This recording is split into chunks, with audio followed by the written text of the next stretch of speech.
My name is Chuck Reams. I am 36. I was a computer security specialist. I am also a very successful published author of young adult and romance fiction. I was 34 when driving to my mother's, I skidded on some black ice. I had been married to Karen Reams, née Carson, for 6 years. She was 32 when I put her car in the ditch, and was and is a sight for sore eyes.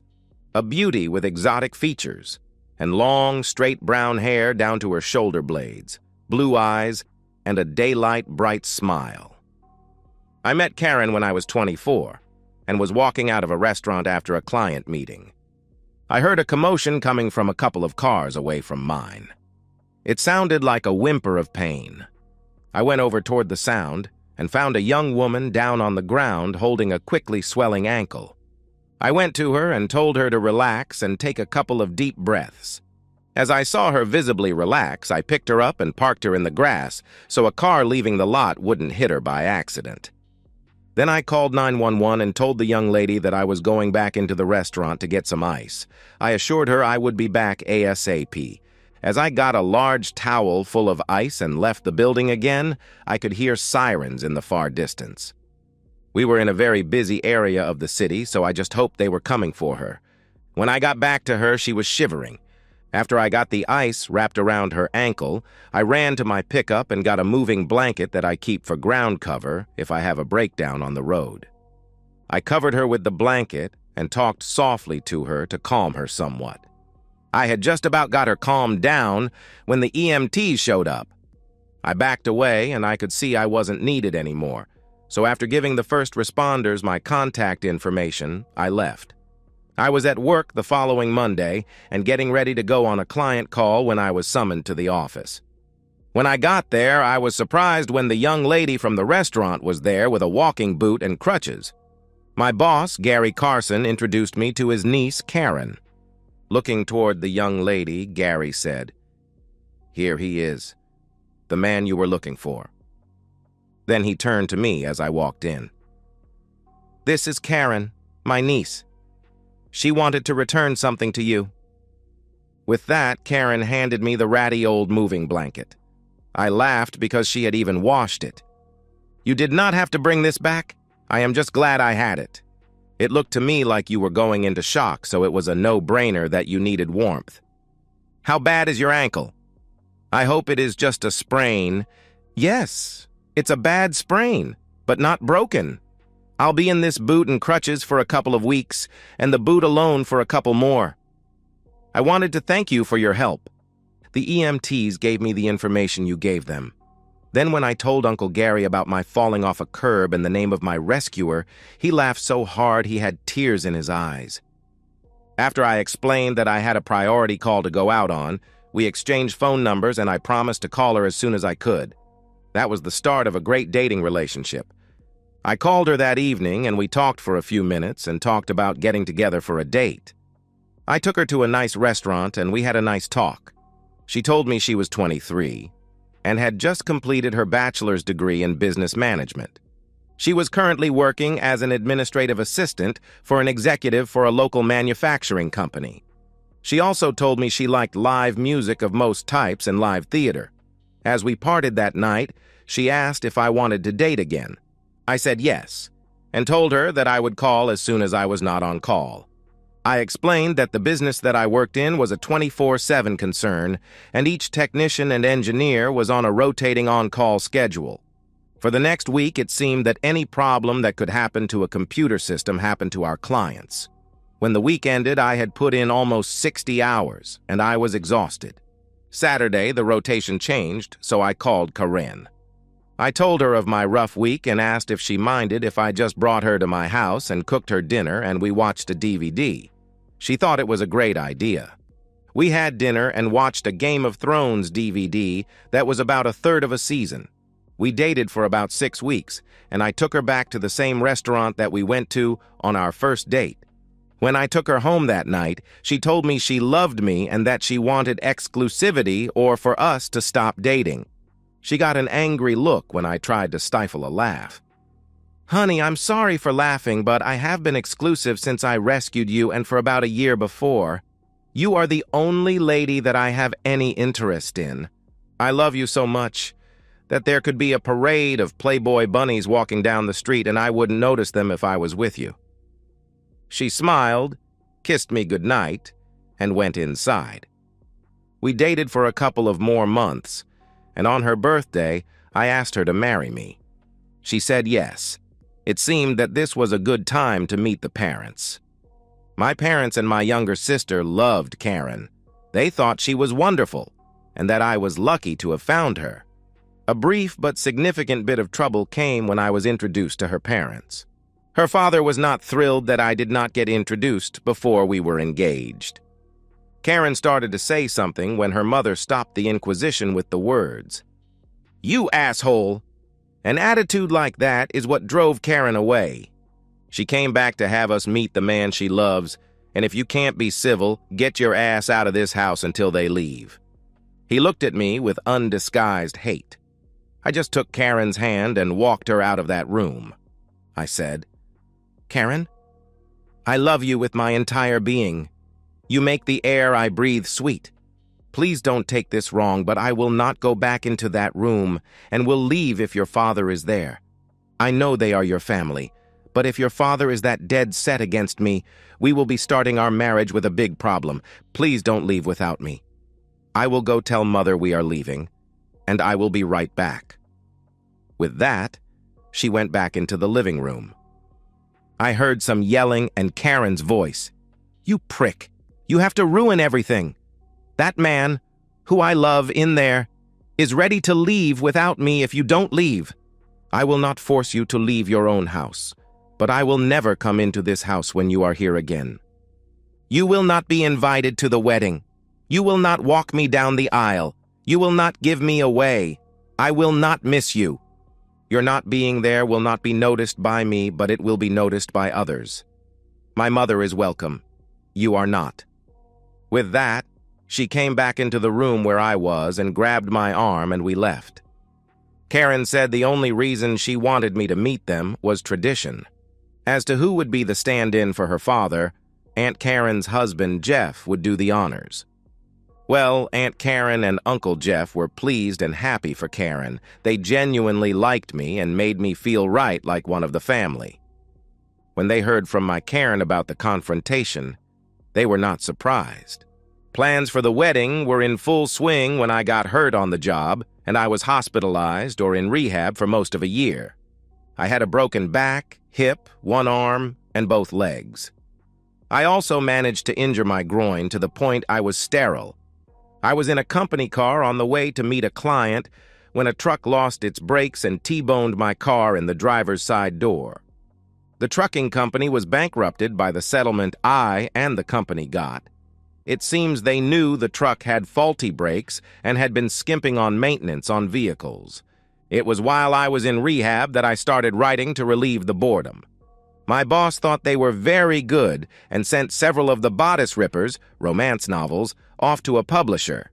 I received a substantial advance and a contract for 5 more books. Then my sneaky boss sent the same publisher the young adult books, and I got another somewhat smaller advance and a contract for 2 more books. I would always need a back brace and walk with a limp. Karen stuck with me through it all. She was a brick even when I encouraged her to find someone who would not cause her the heartache and pain that my injuries had caused her. Because of the monies from the accident and the royalties from my books, I was advised to protect myself. I had a trust fund set up and had my royalties added to the legal settlement. I also had my lawyer write a prenup. Karen signed it without any protest. About 30 months after we became engaged, we were finally married. It was a wonderful wedding.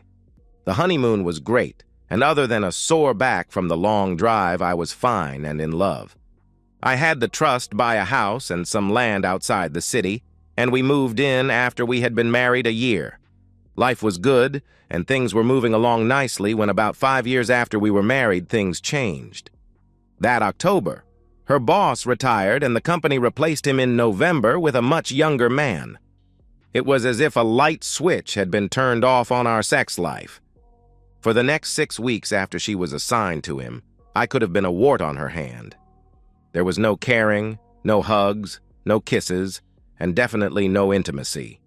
Then one night I brought Karen home some roses and a box of chocolates that she loved. I was trying to show her my love. She didn't say thank you, give me kiss, or make any show of appreciating my gesture. What she did do is just bubble over about her new young handsome boss and how he was just the best boss in the world. She didn't notice I was getting pissed about all the praise. Okay, I was jealous, and probably for no reason. That night, Karen asked if something was bothering me, and like a pouting little boy, I said no and went and slept on the couch.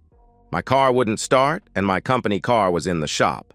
So I left a note on the box of chocolates telling Karen to rent a car until I could get mine fixed.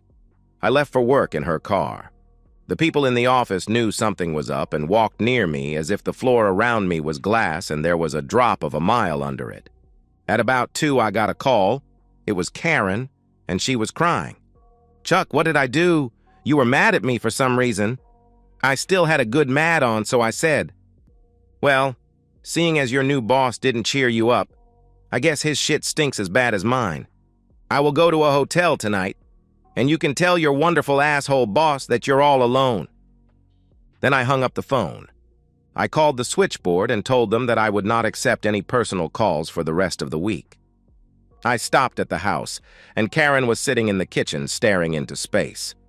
I walked into the bedroom and grabbed a clean uniform, some clean underwear and socks, and left without saying a word.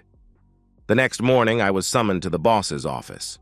When I got there, he started to go off on me about how Karen had called their house last night and wanted to know what I had said about what she had done to piss me off. That put me right over the edge. I have worked in this office for more than 6.5 years, and never once pried into your personal life. Stay the fuck out of mine. Then I added, "I know you don't respond well to threats, but if you ever try to pry into my personal life again, I will quit." I stormed out of the office, punched out, and went for a drive to cool down. I was about an hour out of town when my company's cell phone went off. It was my boss. "Look, Chuck, I'm sorry for the prying, but your wife and mine have become good friends. My wife was upset and insisted I try to help." I was still steamed. "My resignation will be on your desk before the close of business today. I told you to keep out of my personal life." I turned the phone off, turned around, and went back to the office. I typed my resignation.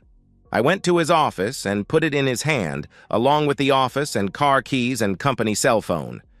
I went back to my car and drove off. I stopped at a Walmart and got the cheapest TracFone flip phone and a 300-minute card to load into it. When it was fully activated, I called home. Karen answered. "Hello, may I ask who is calling?" "Karen, it's Chuck, your current husband. I am calling so you have my new phone number. I am staying away until you decide what is more important, your new boss or the husband you have ignored for more than a month." I continued. "I will continue to pay all of the bills, but when I do come home, I expect the wife I married to be there or you are gone. Okay?" "Chuck, what did I do? What do you mean by current husband?" "I don't understand what you are so pissed off about." "Well, to quote a wife I used to have when she gets pissed at me, you know what you did or didn't do. You figure it out. Please be out of the house tomorrow afternoon so I can retrieve my computer and my backup drives. When you figure out what I am pissed about, then maybe you can call me and tell me so I know you know. Don't bother calling my former workplace. Because of your bringing my boss into this, I quit today. I am going to call my folks and see if the apartment over their garage is vacant, and if it is, I will be staying there. Think about the last month, or at least since your wonderful young best boss in the whole world entered your life, and how you treated me, your husband. You know, the one that loves you.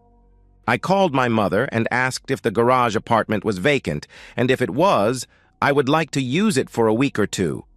She wanted details, and when I asked again if the apartment was vacant and if I could use it, she meekly said yes. I told her I would be there before the weekend. The next afternoon, I retrieved all of my writing stuff and about a week's worth of casual clothes. I went back to the hotel and planned my trip for the next day. I woke up in the hotel room to the sound of rain. As it was November in the upper Midwest, I knew that the roads would be bad, so I planned for my trip to take twice as long as normal. I was getting off the expressway about a mile from my mother's house when I hit the patch of black ice. I fought the skid, but the car ended in a ditch with a huge thump. My back gave a huge protest. I saw stars because the pain was so bad. Something also got tangled in my feet and the pedals. I took a few deep breaths and tried to relax. The pain lessened, and I reached down to see what had tangled in my feet. It was a bag from Walmart.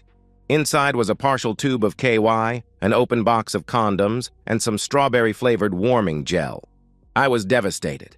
I put the stuff back in the bag, stuffed it back under the seat, and called 911. I explained the while it was a minor accident, and that I re-injured my back and was afraid to move too much. They dispatched an ambulance. I called my mother and explained that I was going to the hospital. And lastly, I called AAA. The ambulance and the wrecker arrived at the same time. I told the wrecker people to tow the car to my mother's house. I had my back brace gently removed, was put on a backboard. I was then transported. As I had arrived in the ER in the early evening, I was left in a treatment room for a period of time, and I started to think of what I had discovered. Why had Karen betrayed me? Why didn't she just tell me she wanted more than I could give her and then ask me for a divorce? When I was finally taken in for x-rays, I was almost over my back pain, but I was bruised from the seatbelt. Luckily, the x-rays were negative, but the hospital decided to keep me overnight. My mother and dad showed up. Mom is mom, and wanted to smother me at the same time she was berating me for being careless. I asked Mom to let me talk to Dad for a couple of minutes as I had a problem that I needed his advice about. Mom said she would go get some coffee. Dad, I discovered evidence that indicates that Karen is cheating on me. Things have been bad at home since she got a new boss. I think she is cheating with him. What do you think I should do? Dad looked sad and thought for a moment before answering. If you want to save your marriage, just ask her straight out if she is cheating. If you want to end your marriage, gather all of the facts you can and use those facts to divorce her. I know you have enough in your trust to hire a private investigator. Do it and live with the consequences. One thing you cannot do is just ignore it, or it will eat you up inside. Thanks, Dad. I won't live with a cheater, but I don't have any ironclad smoking gun type of proof. I have left Karen at the house, but I am going to go back home as soon as I am out of here and move her into the guest room until I can prove it one way or the other. I won't show her the evidence until I need to. About that time, Mom came back and a nurse came in. The nurse told Mom and Dad that visiting hours were over. She also said that after the rounds tomorrow morning, I would be discharged and able to leave. I asked for and got my cell phone. I called my trust lawyer and asked him if he ever used a private investigator. He gave me a name and phone number. I thanked him and ended the call. I rolled over and discovered more pain spots, but went to sleep. In the morning, the doctor came in and checked me over and signed my discharge papers. I waited for Mom or Dad, and when they both came, I went to their house. I was stiff and very sore and very sad. At about 2, Karen called and asked Mom if she could talk to me. Dad must have told her what we talked about because she glared at the phone, covered the mic, and asked me, "Do you want to talk to that bitch of a wife you have?" I might as well get it over with. "Give me the phone," I replied. I took the phone and said, "Hello, Karen, ridden any brooms lately?" I heard a gasp, and then she said, "Why are you being such a mean asshole?" "I don't know. Maybe it's because since you got the pretty boy boss, you haven't been my wife, just a roommate." Think back. When was the last time we were intimate? It's been over 6 weeks since we've even had a brief moment together. I continued. I will be home as soon as I can arrange to get your car into a shop. I skidded into a ditch last night and spent the night in the hospital. I didn't call you because you couldn't have come up here anyway. I will get you a new car as soon as I can. Unless this one has only minor damage, but I hit the ditch pretty hard. It will only take me a day or 2 and I will come home. Then I let her know she was not off the hook. Please take your clothes and put them in the guest room. You will be using that until my loving wife returns." I heard another gasp, and the phone went dead. I called the investigator and gave him Karen's work address and told him what evidence I had. He laughed and asked if I used condoms. I said, "I have been sterile since I was hurt in a car accident 2 years before I got married. Do you want the job or not? If not, just stop making snide comments. I would not have called you if I wasn't serious." I added, "Also check out Jerry or Gerald Maxwell, her new boss. It is my suspicion that he is the one she is cheating with. I want his address, his wife's name, his kids' names, and even the number of fleas his dog has. I won't physically hurt him, but if he is screwing my wife, he will be punished." He apologized and quoted his rates. We ended that call. I was restless, so I went out and looked at Karen's car.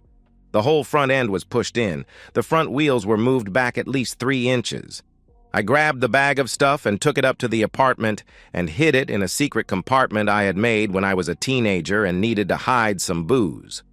I called my insurance agent and a mechanic I knew in the city back home. The agent said he would send an adjuster out in the morning, and the mechanic said he would fix the car I left home. I then went back down and got the clothes and my writing stuff out of the trunk of the car. My laptop and printer were in a solid aluminum case in foam padding like a pro photographer uses, so I thought they would be okay. I took everything up to the apartment and went down into the house for bedding and bath stuff, towels, soap, washcloths, and such. After a shower and checking that the computer came through okay, I went to bed. I had a hard time getting to sleep and woke up several times from nightmares of Karen and her asshole fucking in my bed. About 10, the next morning the insurance adjuster arrived. He totaled the car and asked if I wanted the car or if the insurance company should scrap it. When he told me what they would deduct if I kept the car, I told him to arrange to take it away. I promised to have it empty by the afternoon, and they could just take it when it was convenient after that. He wrote the check and left saying he would have the car removed by the weekend. As I was emptying the rest of the stuff out of the trunk, I decided to check in the spare tire well, and there was another shopping bag. Inside was a wadded-up bustier and a pair of crotchless panties. It hurt finding the bag and was just another nail in the coffin of my marriage. Dad took me down to the local Ford dealer, and I bought a new F-150 with all of the bells and whistles. I had to pony up a hefty amount of money more than the insurance check. I decided to pack everything up and empty my hiding place and drive back to my home. On the drive, I thought about things I could have done that caused Karen to forsake me. I also thought about what my life was going to be like when I was divorced. When I pulled into the drive, my car was where I left it, and there was no other car. When I went into the house, Karen was not home. I assumed she was at work. It was only 2 in the afternoon. The phone had the message light going. It was Karen. As I listened, she said, "I finally realize what has made you so mad. I'm sorry, I never meant to hurt you, but I was blinded by Jerry's aura, his bullshit, and his demeanor. I am going to stay with Aunt Karen and let you decide if there is a way we can save our marriage." I quit that job and I told the HR department exactly why. Jerry will not have a job after tomorrow. Please think about something I can do to get us over this. I'm sorry, goodbye. Well, that made the investigator unnecessary. Then I decided to change his focus to get the dirt on Mr. Maxwell. I called him and told him of the changes. In the bedroom, I saw that Karen had not taken any of her clothes or her grooming and makeup stuff. She did take her jewelry case and some of the cash we kept in the house for incidentals. Not much of it, but a couple hundred was gone. I wasn't worried about that, but I was struck by my clothes fashion-conscious wife did not take any of her clothes. I wondered if she felt she had just caused a bump in our marriage. I was still very angry, but she was not here to scream at, so I just had to suffer in silence. Not my style. I called Aunt Karen. "Would you ask Karen what she wants me to do with her clothes and makeup? She left a message that she wanted to know what she could do to get me to forgive her.